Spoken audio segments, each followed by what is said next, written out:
एक बड़ी चुनौती है। चलिए इसी के साथ आगे बढ़ते हुए अब आगे दूसरी खबर का रुख करते हैं। अगली खबर का हम रुख करेंगे और तमाम डिटेल्स आपके सामने एक एक कर रखते हैं। किसके बारे में हम बात करने वाले हैं, आइए विस्तार से पूरी तस्वीर, पूरी खबर आपके सामने रखते हैं।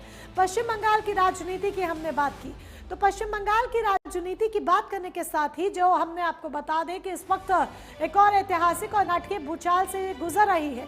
तृणमूल कांग्रेस यानी कि टीएमसी में मची बगावत अब सिर्फ बयानों तक सीमित नहीं रही, बल्कि इसमें अब पुलिस, सीआईडी और अदालत की सीधे एंट्री हो चुकी है।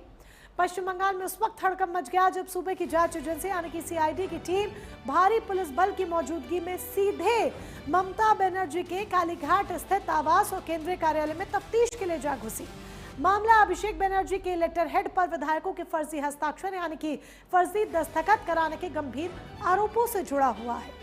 आखिर क्या है ये पूरा मसला, आइए आपको विस्तार से बताते हैं कि आज पश्चिम बंगाल में सियासी हलचल और ये पूरा जांच पड़ताल क्यों देखने को मिली। पार्टी के कुछ विधायकों ने स्पीकर से शिकायत की थी कि शोभनदेव चट्टोपाध्याय को नेता विपक्ष बनाने वाले प्रस्ताव पर फर्जी हस्ताक्षर किए गए हैं। आरोप है कि इस जालसाजी के लिए बागी नेता अभिषेक बनर्जी के लेटर हेड का इस्तेमाल किया गया। अभिषेक बनर्जी के लेटर हेड का इस्तेमाल करते हैं। इसके साथ ही सीआईडी के मुताबिक खुद अभिषेक बनर्जी ने नोटिस के जवाब में कहा था कि विधायकों के हस्ताक्षर कालीघाट स्थित 30B हरीश चटर्जी स्ट्रीट यानी कि पार्टी दफ्तर पर हुए हैं। इसी जानकारी के आधार पर सीआईडी की टीम सीधे ममता बनर्जी के आवास परिसर में सबूत खंगालने के लिए पहुंचती है। सीआईडी पहुंचती है, हलचल मच जाती है, सुर्खियां बन जाती है। सीआईडी की एक टीम जहां ममता के घर पर थी, वहीं दूसरी टीम ने अभिषेक बनर्जी के केमैक स्ट्रीट स्थित दफ्तर पर भी दस्तक दे दी है। अब इससे पहले सोमवार को भी सीआईडी अभिषेक के घर पहुंची थी, लेकिन आईएनडीआरए ब्लॉक की बैठक का हवाला देकर समय मांगा गया, जिसके बाद सीआईडी ने पेश होने का सख्त निर्देश दिया था। तो मुसीबत एक और आकर खड़ी हो गई है। लेकिन इस पूरी सियासी स्क्रिप्ट के पीछे जो असली कहानी है वो बगावत के उस बदले से जुड़ी है जिसने ममता बनर्जी की नींव हिला दी है। दरअसल ममता बनर्जी ने अपनी पार्टी से 2 विधायकों संदीपन साहा और रुद्रत बनर्जी को पार्टी से निष्कासित कर दिया था। इन दोनों विधायकों का दावा है कि उन्होंने विधानसभा स्पीकर से शिकायत की थी कि शोभनदेव को नेता विपक्ष बनाने वाले प्रस्ताव में उनके फर्जी साइन किए गए और इसी शिकायत का इनाम उन्हें पार्टी से निकाल कर दिया गया। लेकिन पासा उस वक्त पलट गया जब 3 मई को टीएमसी के 80 में से 58 विधायकों ने बागी नेता ऋतव्रत बनर्जी का खुला समर्थन कर दिया, जिसके बाद विधानसभा अध्यक्ष ने ऋतव्रत बनर्जी को नेता विपक्ष के तौर पर मान्यता दे दी।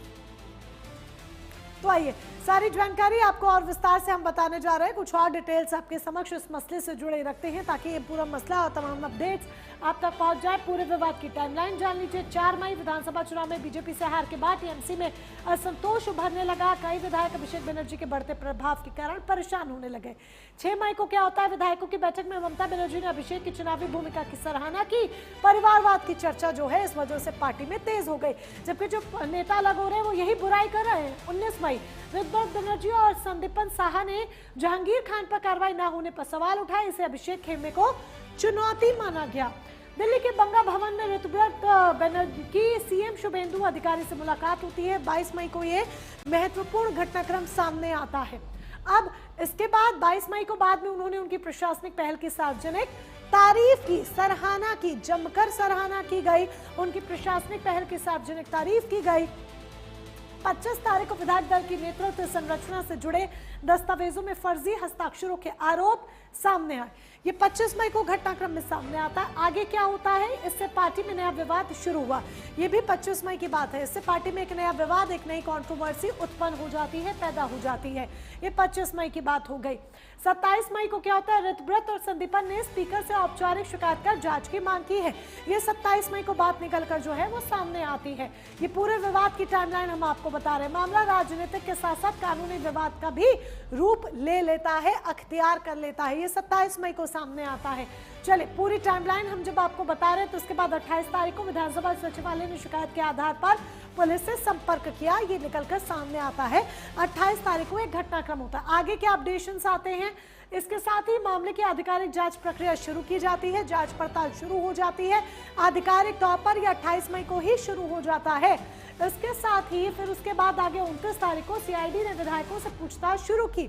सीआईडी एक एक कर तमाम विधायकों से पूछताछ करना शुरू करती है। ये 29 मई को घटनाक्रम जो है वो सामने आता है। फिर उसके बाद हस्ताक्षर विवाद ने राजनीतिक संकट का रूप लेना शुरू कर दिया। ये भी 29 तारीख को ही जो पूरा विवाद है वो सामने आता है कि किस तरीके से एक राजनीतिक संकट के तौर पर इसे देखा जाता है। 30 तारीख को सोनारपुर दौरे के दौरान अभिषेक बनर्जी पर भीड़ ने हमला किया। ये भी 30 मई को घटनाक्रम जो है वो सामने आता है, बात निकलकर सामने आती है। पार्टी की कमजोर प्रतिक्रिया ने अंदरूनी खींचतान की चर्चा बढ़ाई। ये भी 30 मई को जो घटनाक्रम है वो सामने आता है। ये पूरी टाइमलाइन फर्जी साइन विवाद की हम आपको बता रहे हैं। ममता बनर्जी के आवास पर एक बैठक बुलाई गई। अपेक्षा से कम विधायक उसमें पहुंचते हैं। 31 मई को यह बैठक बुलाई जाती है। जितनी उम्मीद होती है उतने विधायक तो दरअसल पार्टी में पहुंचते ही नहीं, बैठक में पहुंचते ही नहीं।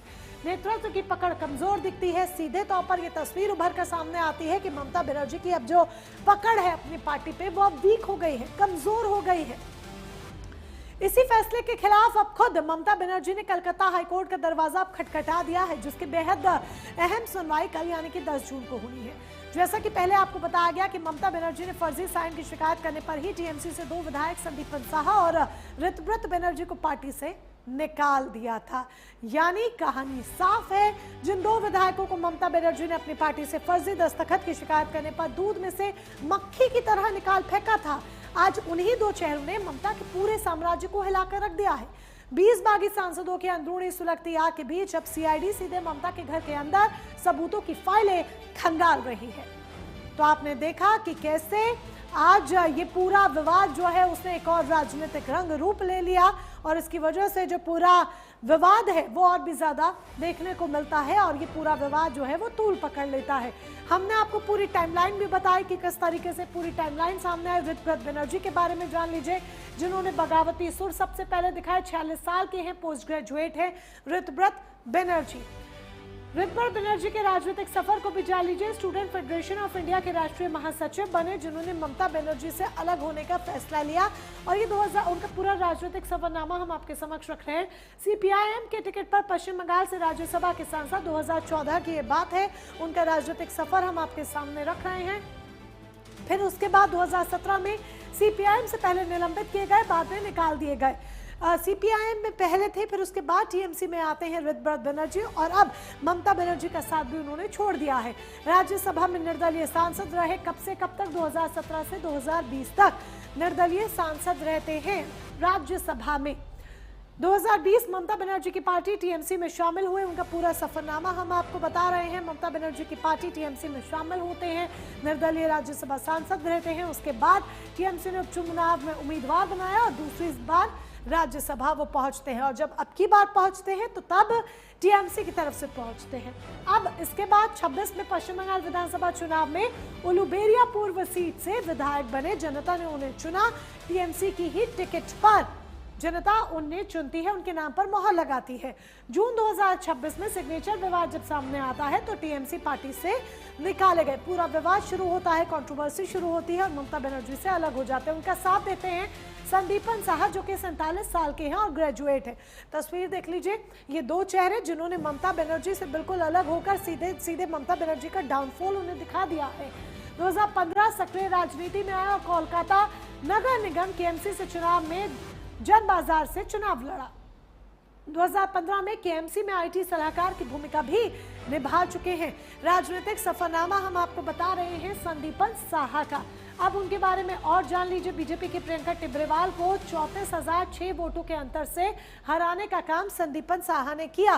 तो हमने आपको बताई पूरी जानकारी कि आखिर कैसे ममता बनर्जी छिन भिन हो रही है, कंट्रोवर्सी सामने आ रही है। आपने देखा कि कैसे आज तृणमूल कांग्रेस के भीतर बगावत की एक ऐसी आग सुलग चुकी है जो बुझने का नाम नहीं ले रही। लेकिन आज ममता बनर्जी के साम्राज्य में जो दरार दिखाई दे रही है उसे समझने के लिए हमें थोड़ा फ्लैशबैक में भी जाना होगा। हमें उस दौर को देखना होगा जब ममता बनर्जी ने अकेले अपने दम पर कांग्रेस से बगावत कर इस पार्टी की नींव रखी थी। वो सफर कैसा था, कैसे जमीन से उठी एक पार्टी ने 34 साल के वामपंथी किले को ढहा दिया और आज वही पार्टी अपने वजूद की सबसे बड़ी लड़ाई आखिर क्यों लड़ रही है, ये भी याद करना बहुत जरूरी है। आखिर क्यों, कैसे, क्या हुआ, क्या बदलाव आए, आइए वो भी आपके सामने रखते हैं। जानकारी समक्ष आपके रख रहे हैं, एक एक कर सारी डिटेल्स विस्तार से। 1 जनवरी 1998 स्थापना होती है टीएमसी की। कांग्रेस क्यों छोड़ती है? कांग्रेस नेतृत्व राज्य में लेफ्ट सरकार के खिलाफ प्रभावी लड़ाई नहीं लड़ रहा था, जिससे वो नाराज थी। इससे 28 साल पहले ममता बनर्जी अपनी पार्टी बनाती है तृणमूल कांग्रेस। तृणमूल उसका नाम रखा जाता है, यानी कि जमीन से जुड़ा हुआ। तृणमूल का अर्थ क्या है? जमीन से जुड़ा हुआ। लेकिन शायद अब ये पार्टी जमीन से जुड़ी नहीं रही, इसलिए डाउनफॉल देख रही है। ममता ने इसे आम लोगों और कार्यकर्ताओं की पार्टी के रूप में पेश किया, और जब इसे बदलाव के तौर पर, आम जनता के तौर पर, उनकी पार्टी के तौर पर रखा गया तो जनता ने उसे स्वीकारा भी। चुनाव आयोग से 1998 में मान्यता मिलती है। घास फूल चुनाव चिन्ह मिलता है ममता बनर्जी को, टीएमसी को। 1998 में पहला लोकसभा चुनाव ममता बनर्जी लड़ती है। 28 साल पहले ममता बनर्जी ने अपनी पार्टी बनाई थी, तृणमूल कांग्रेस पार्टी। पहला गठबंधन 1999 यानी कि 99 में एनडीए से किया। ममता अटल बिहारी वाजपेयी सरकार में रेल मंत्री बनती है, और आज उसी एनडीए ने ममता बनर्जी को उनके ही किले से उखाड़ फेंका है। 2001 में पहला विधानसभा चुनाव लड़ा, हालांकि लेफ्ट सत्ता में रहा।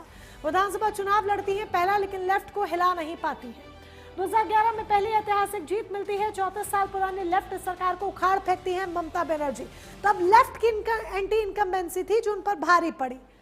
ममता पहली बार बंगाल की मुख्यमंत्री बनती हैं। लगातार 3 चुनाव 2011, 2016, 2021 तीनों चुनावों में जीत दर्ज करती है। लेकिन 26 की पूरी पटकथा और 26 की पूरी कहानी हमारे सामने है।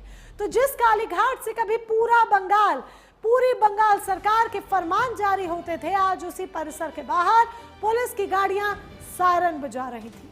कलकत्ता हाईकोर्ट में यानी कि कल, अब 10 जून को होने वाली यह सुनवाई सिर्फ एक याचिका का फैसला नहीं करेगी, बल्कि ये तय करेगी कि बंगाल की इस अंगार बनती सियासत में क्या ममता बनर्जी अपनी ढहती दीवार को बचा पाएंगी, या फिर बगावत का ये बवंडर दीदी के सबसे बड़े अभेद्य गढ़ को पूरी तरह से ढहा देगा।